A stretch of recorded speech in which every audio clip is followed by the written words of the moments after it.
بسم اللہ الرحمن الرحیم۔ آئیے بی سے شروع ہونے والے الفاظ کو سمجھتے ہیں۔ پہلا لفظ ہے، پہلی اصطلاح ہے بیکٹیریا، BACTERIA، بیکٹیریا۔ یہ جانور نہیں، یہ عام طور پر لوگ انہیں چھوٹے چھوٹے جانور سمجھتے ہیں۔ یہ دراصل جانور نہیں ہیں بلکہ پودے ہیں۔ یہ طفیلی اور گند خور ہوتے ہیں۔ عام طور پر طفیلی دوسروں کے طفیل زندہ رہتے ہیں، دوسروں کے جسم سے غذا حاصل کر کے زندہ رہتے ہیں، اور عام طور پر گند خور ہوتے ہیں، گندی چیزوں کو بطور خوراک استعمال کرتے ہیں۔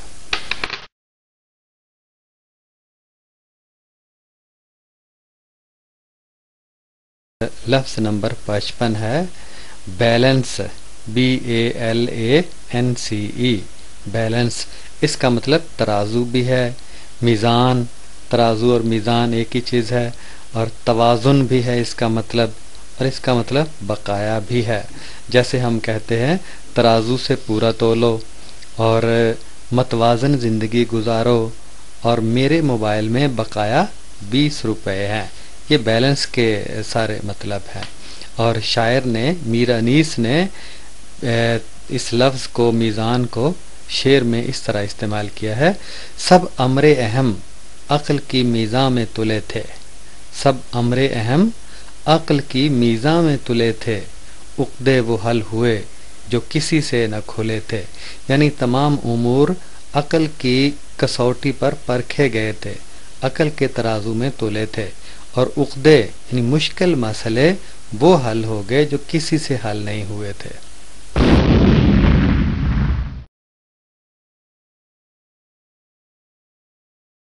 اور لفظ نمبر 56 ہے بیلنسڈ فورسز، BALANCEED اور FORCES، بیلنسڈ فورسز، متوازن قوتیں، متوازن قوتیں۔ جس جسم پر متوازن قوتیں عمل کرتی ہیں وہ جسم توازن کی حالت میں رہتا ہے۔ متوازن قوتیں یعنی کسی جسم کے اوپر چاروں طرف سے اس انداز سے قوتیں لگتی ہیں کہ سب قوتوں کا حاصل جو ہے وہ صفر ہوتا ہے۔ تمام قوتیں لگ رہی ہیں اور ان کا حاصل صفر ہے، مجموعہ صفر ہے، تو جسم متوازن ہوگا۔ اور لفظ نمبر 57 ہے بیئر، BARE، بیئر۔ اس کا مطلب کھلا، بے ڈھکا یا ننگا۔ بے ڈھکا کھانا کھانے سے بیماریاں پیدا ہوتی ہیں۔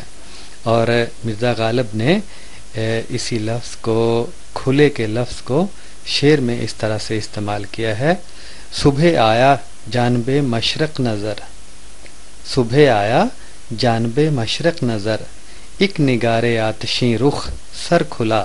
یعنی صبح سویرے ایک دہکتے ہوئے چہرے والا آدمی جو ہے وہ، جس کا سر کھلا تھا، وہ نظر آیا۔ اور لفظ نمبر 58 ہے بیرومیٹر، باد پیما، ہوا پیما، ہوا کی پیمائش کرنے والا۔ اس کے سپیلنگ ہے BAROMETER، باد پیما یا ہوا پیما۔ کرہ ہوائی کا دباؤ معلوم کرنے والا آلہ باد پیما کہلاتا ہے۔ کرہ ہوائی، ہماری ہوا کا جو کرہ ہے اس کا دباؤ ہے ہر چیز کے اوپر پڑتا، اس دباؤ کو معلوم کرنے والے آلے کو بیرومیٹر، باد پیما یا ہوا پیما کہتے ہیں۔ اور لفظ نمبر 59 ہے بیٹری، BATTERY،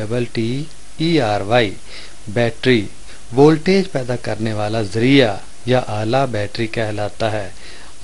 مختلف جو مشینیں ہیں، ٹریکٹر ہے، موٹر سائیکل ہے، ان میں بھی بیٹری ہوتی ہے، آپ کے موبائل میں بیٹری ہے، اور بے شمار الیکٹرانک چیزیں بیٹری سے چلتی ہیں۔ تو یہ وولٹیج پیدا کرنے والا ذریعہ ہے، برقی قوت پیدا کرنے والا ذریعہ ہے۔ 60واں لفظ ہے BED، بیڈ۔ اس کا مطلب بستر، کیاری، قطع یعنی ٹکڑا، اور سیج بھی ہوتا ہے۔ پھولوں کی کیاری میں رنگ برنگے پھول کھلے ہوئے ہیں۔ اور بہادر شاہ ظفر نے کہا کہ کہتا ہے دل یہ مجھ سے، جوں نقش پا ظفر تم، چل کر اسی کے در پر بستر بچھا لو اپنا. اور ایک اور شاعر غنچۂ آرزو میں لکھتا ہے کہ نشتروں سے دل بلبل کو لہو کرتے ہیں، کیاریوں میں شجر گل جو نمو کرتے ہیں.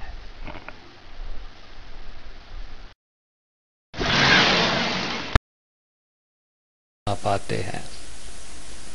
اور بی سے شروع ہونے والا 61واں لفظ ہے بیہیویئر. BEHAVIOUR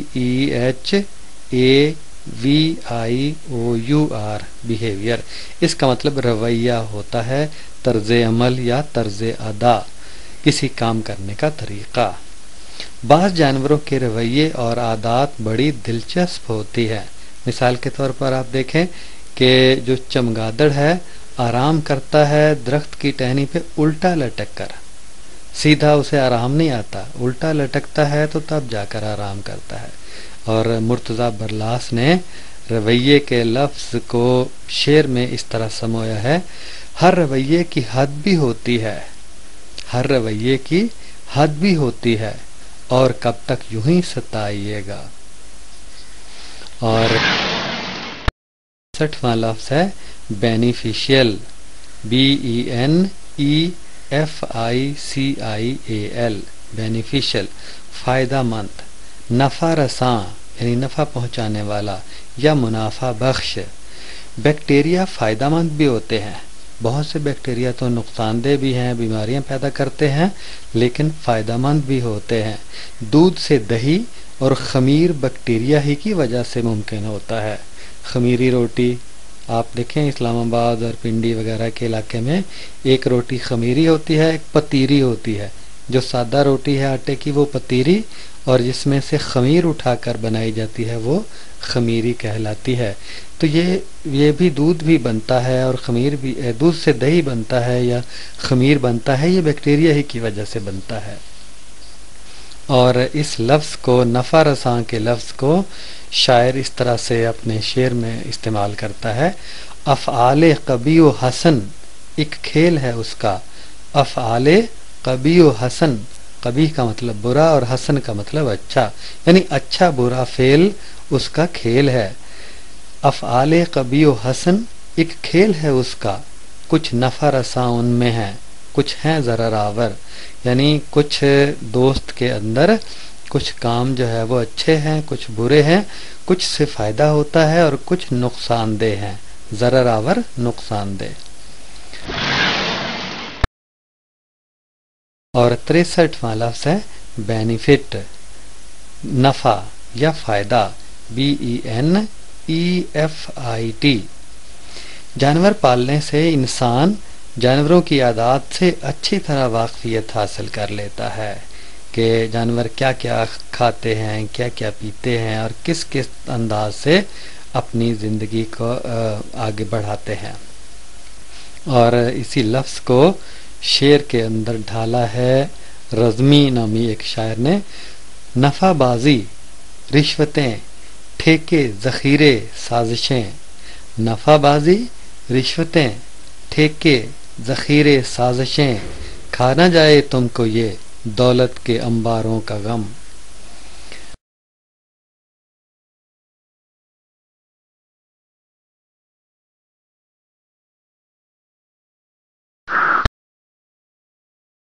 اور 64واں لفظ ہے بیسٹ. BEST بیسٹ، بڑا آسان سا ہے. اس کا مطلب بہترین، سب سے اچھا. تو انسانی صحت کے لیے بہترین اور متوازی غذا ہلکی، سادہ اور توانائی بخش ہوتی ہے.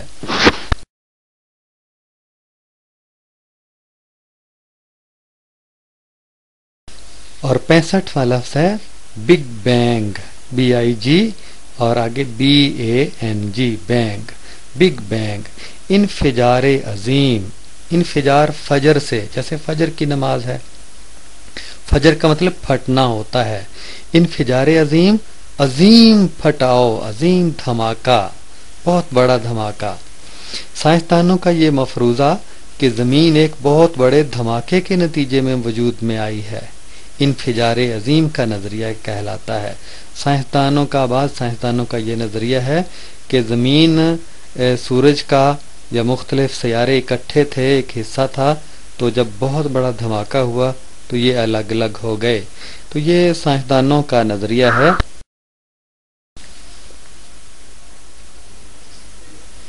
اور 66واں لفظ ہے بائنری فیشن، BINARY بائنری، اور FISSION فیشن۔ اس کا مطلب ہوتا ہے دو پارگی۔ بائنری کا مطلب دو یا ثنائی ہوتا ہے، اور فیشن کا مطلب پارگی، ٹکڑے ٹکڑے ہونا، دو پارگی یا پھر دوہری تقسیم۔ پھر ایک اور لفظ اس کے لیے استعمال ہوتا ہے دو نیمگی، دو نیمگی، دو نیم ہونا، دو ٹکڑے ہونا، تو دو نیمگی، دو ٹکڑے ہونے کا عمل، بائنری فیشن۔ ایک جاندار کا خلوی تقسیم کے ذریعے دو جانداروں میں تقسیم ہونا، یہ بائنری فیشن یا دو پارگی، دوہری تقسیم یا دو نیمگی کہلاتا ہے۔ اور دو نیم کو علامہ اقبال رحمۃ اللہ علیہ نے شعر کے اندر اس طرح سے سمویا ہے: دو نیم ان کی ٹھوکر سے صحرا و دریا، یعنی جو ہمارے اسلاف تھے ان کی بات ہو رہی ہے۔ دو نیم ان کی ٹھوکر سے صحرا و دریا، سمٹ کر پہاڑ ان کی ہیبت سے رائی، یعنی ہمارے جو اسلاف تھے ان کی ایک ٹھوکر سے صحرا اور دریا دو ٹکڑے ہو جایا کرتے تھے، اتنی طاقت تھی عمل کی اور ان کے اندر۔ سمٹ کر پہاڑ ان کی ہیبت سے رائی، اور ان کا روب اور دبدبا اس طرح تھا کہ پہاڑ سمٹ کر رائی کے دانے کے برابر ہو جاتا تھا، یعنی مسخر کر لیا تھا انہوں نے۔ اور 67واں لفظ ہے بایو ماس، BIOMASS۔ بایو کا مطلب حیاتیاتی، ماس کا مطلب مادہ یا مقدار یا تول، تو حیاتیاتی مادہ نام سے ظاہر ہے زندہ چیزوں سے بننے والا مواد، زندہ اجسام کے گلنے سڑنے سے پیدا ہونے والا مواد، جس کو توانائی کے ذریعے کے طور پر استعمال کیا جاتا ہے، عام طور پر کھاد کے طور پر استعمال کیا جاتا ہے، یا پھر زمین سے جو پیٹرولیم اور دوسری مصنوعات ہم استعمال کرتے ہیں وہ بھی دراصل حیاتیاتی مادہ ہی ہوتا ہے۔ لفظ ہے برڈ، BIRD برڈ، طائر، توئے الف حمزہ رے، طائر پرندہ، پکھی پنچھی بھی کہتے ہیں، پکھیرو بھی کہتے ہیں۔ شام ہوتے ہی پرندے اپنے گھروں کو لوٹ جاتے ہیں۔ آپ نے بھی دیکھا ہوگا چھوٹے چھوٹے جو غول بنا کر، جو گروہ بنا کر پرندے اپنے گھروں کو لوٹ جاتے ہیں۔ تو علامہ اقبال رحمۃ اللہ علیہ نے طائر کے لفظ کو اپنے شعر میں اس طرح استعمال کیا ہے: اے طائر لاہوتی اس رزق سے موت اچھی، اے طائر لاہوتی اس رزق سے موت اچھی، جس رزق سے آتی ہو پرواز میں کوتاہی۔ اے لامحدود پرواز کرنے والے پرندے، ایسے رزق سے تو موت اچھی ہے جو رزق جو ہے وہ اخلاقیات کو تباہ کرتا ہے، انسان کی پرواز میں کوتاہی پیدا کرتا ہے، ترقی کے دروازے بند کر دیتا ہے۔ یہ ہمیں سبق دیا گیا ہے علامہ اقبال رحمۃ اللہ علیہ نے، اور آج ہم اس سبق کو بھول بیٹھے ہیں۔ ہم قرضہ لیتے ہیں اور ایسی شرائط پر دوسرے ملکوں سے قرضہ لیتے ہیں، پیسے لیتے ہیں، امداد لیتے ہیں جو ہماری تہذیب، ہمارے تمدن کو مٹا دیتی ہے اور ہماری ترقی کے سارے دروازے بند کر دیتی ہے۔ اور اس کے بعد 69واں لفظ ہے بلنک، BLINK، بلنک جھپکنا، جیسے آنکھ جھپکنا ہے، یا ٹمٹمانا، دیے کا ٹمٹمانا، جلنا بوجھنا۔ تو زندگی ٹمٹماتے ہوئے دیے کی روشنی ہے، نہ جانے کب یہ ٹمٹماتا ہوا دیا بجھ جائے۔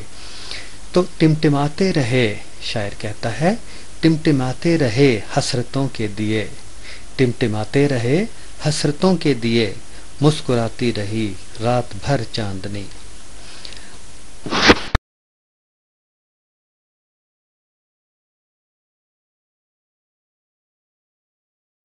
اس کے بعد 70واں لفظ ہے بلیزرڈ، BLIZZARD، بلیزرڈ۔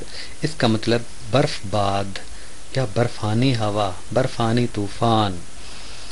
برف باد نے یا برفانی طوفان نے بستیوں کی بستیاں تباہ کر ڈالی، اور شاعر نے طوفان کے لفظ کو اس طرح سے استعمال کیا ہے: طوفان حوادث سے ڈراتا ہے ہمیں کیا، طوفان حوادث سے ڈراتا ہے ہمیں کیا، ہم لوگ تو اکثر تہ گرداب رہے ہیں. یعنی حادثات کے طوفان سے ہمیں کیا ڈراتا ہے، ہم تو اکثر بھنور کی تہ میں رہ کر زندہ رہنا جانتے ہیں.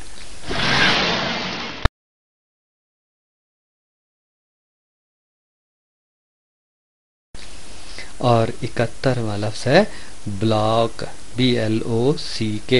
اس کا مطلب گھیرنا بھی ہوتا ہے، اس کا مطلب بند کرنا بھی ہے، اور اس کا مطلب روکنا بھی ہے. جیسے ٹریفک بلاک ہو گئی، ہم عام روزمرہ زندگی میں کہہ دیتے ہیں. برفانی تودہ گرنے سے راستہ بند ہو گیا، مسدود ہو گیا. میں نے روکا بھی نہیں اور وہ ٹھہرا بھی نہیں. روکنا کو استعمال کیا ہے شاعر نے. میں نے روکا بھی نہیں اور وہ ٹھہرا بھی نہیں. حادثہ کیا ہے جسے دل نے بھلایا ہی نہیں.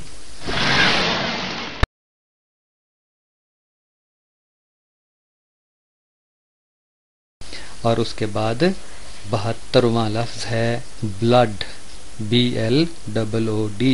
اس کا مطلب خون، لہو، رت کہتے ہیں پنجابی میں.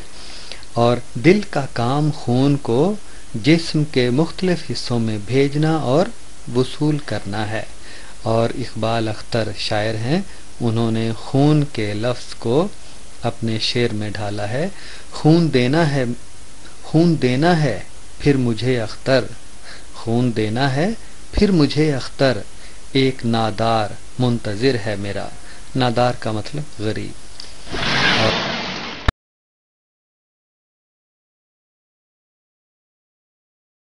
اور 73واں لفظ ہے بلڈ ٹیشو، BLOOD بلڈ، اور TISSUE ٹیشو. ٹیشو کا مطلب بافت ہوتا ہے، بنا ہوا ریشہ، گٹھا ہوا ریشہ. بلڈ ٹیشو خونی بافت، خون کے اندر جو بنے ہوئے ریشے ہیں خون کے، خونی بافتیں کہلاتے ہیں، یا خونی ریشے بھی ہم ان کو کہتے ہیں. اور انہی کی وجہ سے خون فوراً جم جاتا ہے. بعض اوقات بیمار خونی بافتوں پر تابکار شعاعیں ڈال کر علاج کیا جاتا ہے. خونی بافتیں بیمار ہو گئی ہیں، ان میں سرطان یا کینسر وغیرہ ہے، تو تابکار شعاعیں ان کے اوپر ڈالی جاتی ہیں، جن سے بیماری کے اثرات کو ختم کیا جاتا ہے. 74واں لفظ ہے B سے شروع ہونے والا بلڈ ویسل، BLOOD اور VESSEL بلڈ ویسل. اس کا مطلب خونی نالی یا خونی رگ ہوتا ہے. خونی رگوں میں جب کوئی ہلکا سا لوتھڑا جم جاتا ہے تو دل کا عارضہ لاحق ہونے کا امکان ہوتا ہے.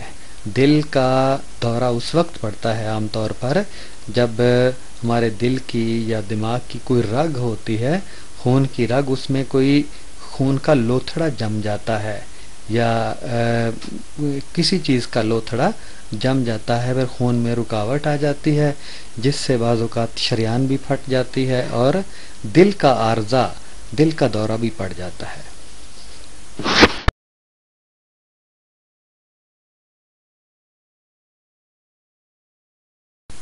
پچھترواں لفظ ہے بلاسم، BLOSSOM.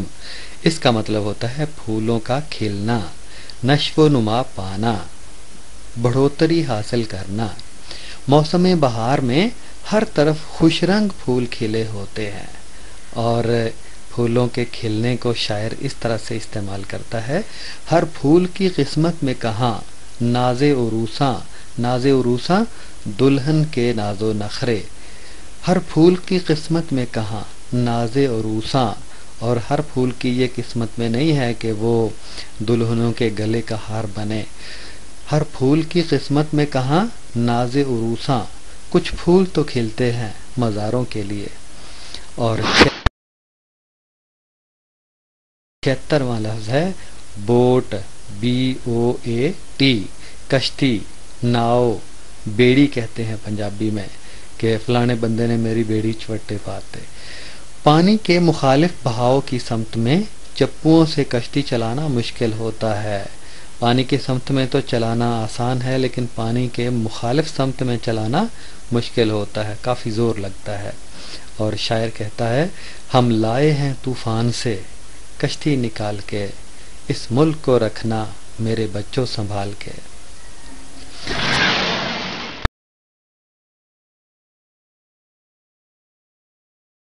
77واں لفظ ہے بوائل، BOIL، ابالنا، جوش دینا، کاڑھنا۔ پانی کا نقطہ ابال یا نقطہ جوش یا نقطہ کھولاؤ، پانی کا نقطہ کھولاؤ 100 درجے سینٹی گریڈ ہے۔ یہ ہمیں پتہ ہے، پانی کو ہم ابالنا شروع کر دیں تو جب کھولنا شروع ہو جائے گا تو ہم دیکھیں گے کہ 100 درجے سینٹی گریڈ ہے۔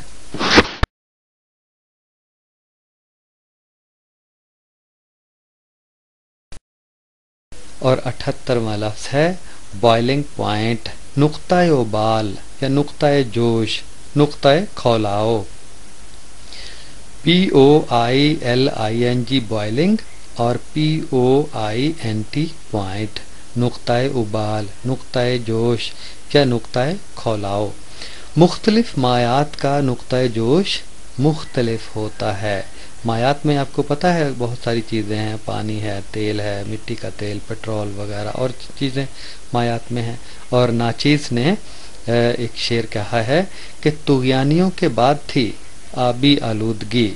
یہ ابھی جو سیلاب آیا ہے اگست 2010 میں، بڑا تباہ کن سیلاب، ایک عذاب کی صورت میں، اس سے متاثر ہو کر ایک شعر ہے، طغیانیوں کے بعد تھی آبی آلودگی، یعنی طوفان اتر گیا، پانی کا سیلاب اتر گیا اور اس کے بعد پھر آبی آلودگی کا مرحلہ شروع ہوا، پانی گندا ہو گیا، مچھر پیدا ہو گیا اور بے شمار بیماریوں کا باعث بننے لگ گیا۔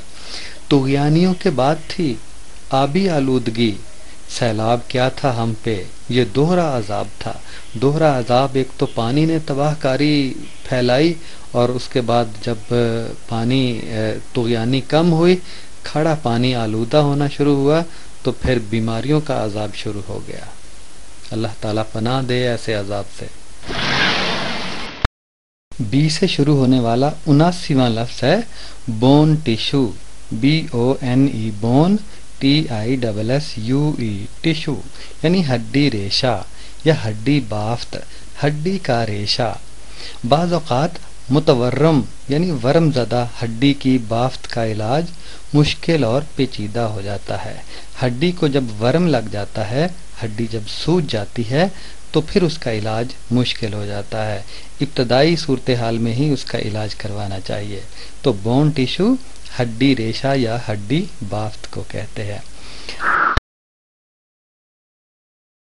اور 80واں لفظ ہے باؤنس، BOUNCE۔ باؤنس کا مطلب ہے اچھل کر لوٹنا، جیسے کرکٹ میں باؤنسر ہوتا ہے، اچھل کر کھلاڑی کے منہ پر آ کر لگتی ہے گیند، تو اچھل کر لوٹنا۔ گیند اچھل کر لوٹی اور کھلاڑی کی ناک کی ہڈی توڑ ڈالی۔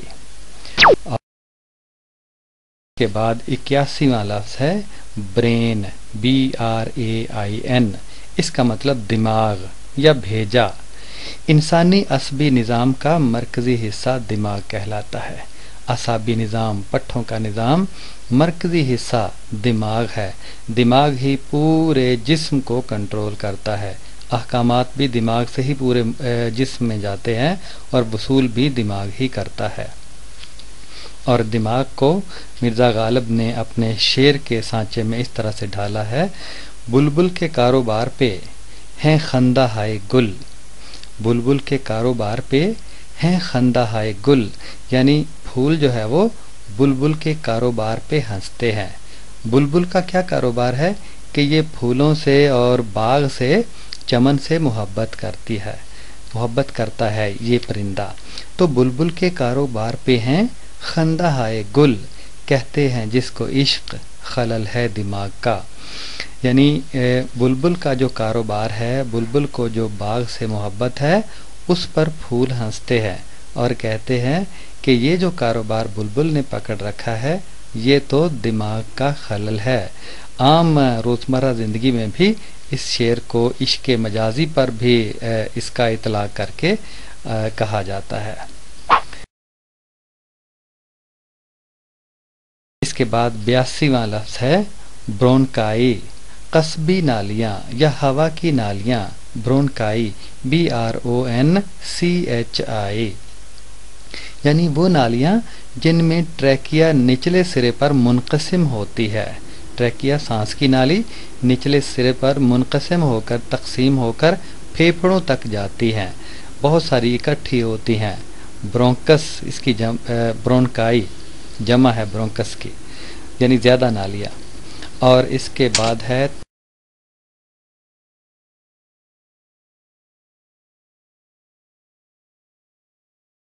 کے بعد ہے 83واں لفظ بڈ BUD، بڈ۔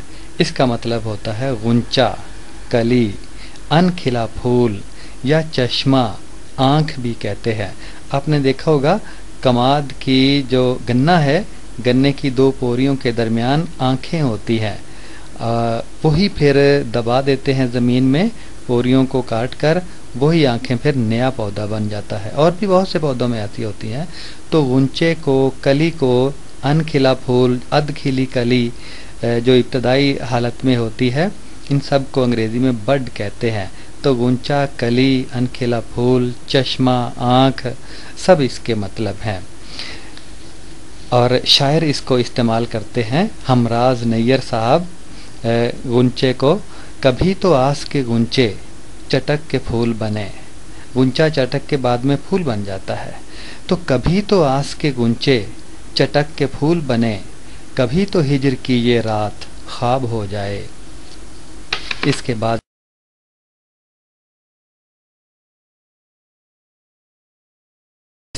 84واں لفظ ہے بنڈل BUNDLE۔ اس کا مطلب پلندہ، گٹھا یا گٹھڑی۔ بنڈل ہم کہہ دیتے ہیں کسی چیز کا، کاغذوں کا بنڈل، تو گٹھا یا گٹھڑی یا پلندہ۔ انسانی جسم ہڈیوں کا ایک گٹھا ہے، ایک پلندہ ہے، ایک ڈھانچہ ہے ہڈیوں کا، جس کی وجہ سے جسم کی شکل متعین ہوتی ہے۔ اگر یہ ہڈیاں نہ ہوں تو پورا جسم گوشت پر مشتمل ہو تو ڈھلکتا رہے۔ اس کی جو خاص شکل ہے وہ ہڈیوں کے ڈھانچے کی وجہ سے ہے۔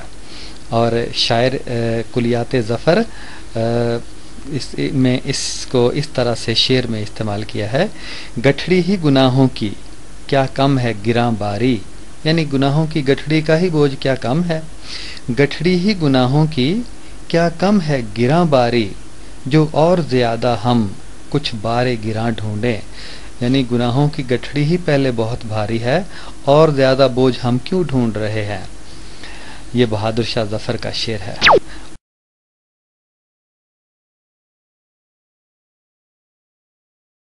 ہے بی کا بوائنٹ فورس یا بوائنسی BUOYANT بوائنٹ اور FORCE فورس، یا پھر BUOANCY بوائنسی، اچھال، اچھال کی قوت، پانی کے اندر اچھال کی قوت ہوتی ہے، یا روئے آب پر رہنے کی قوت، پانی کی سطح پر رہنے کی قوت۔ پانی کی قوت اچھال کی وجہ سے پانی کے ٹب میں بیٹھا ہوا انسان اپنے وزن کو کم محسوس کرتا ہے۔ آپ بھی تجربہ کر کے دیکھ لیجئے گا کہ پانی کے بڑے سارے ٹب میں آپ بیٹھیں، جو ہی بیٹھیں گے اپنے وزن کو کم محسوس کریں گے۔ اور دیکھیں یہ اچھال کی قوت جو بحری جہاز چلتے ہیں، کشتیاں ہیں، اور پانی کے اندر اور دوسری چیزیں تیرتی پھرتی ہیں، سب پر جو اچھال کی قوت ہے وہ عمل کرتی ہے۔ تو اچھال کے لفظ کو شاعر نے شعر میں اس طرح سے استعمال کیا ہے: اچھل خزانے پہ اپنے نہ مثل فوارہ، اچھل خزانے پہ اپنے نہ مثل فوارہ، کرے گا دیکھ یہ تیرا تجھے اچھال خراب۔ اپنے خزانے پر فوارے کی طرح مت اچھلو، یہ تمہاری جو اچھال ہے تمہیں ایک دن خراب کر کے رکھ دے گی۔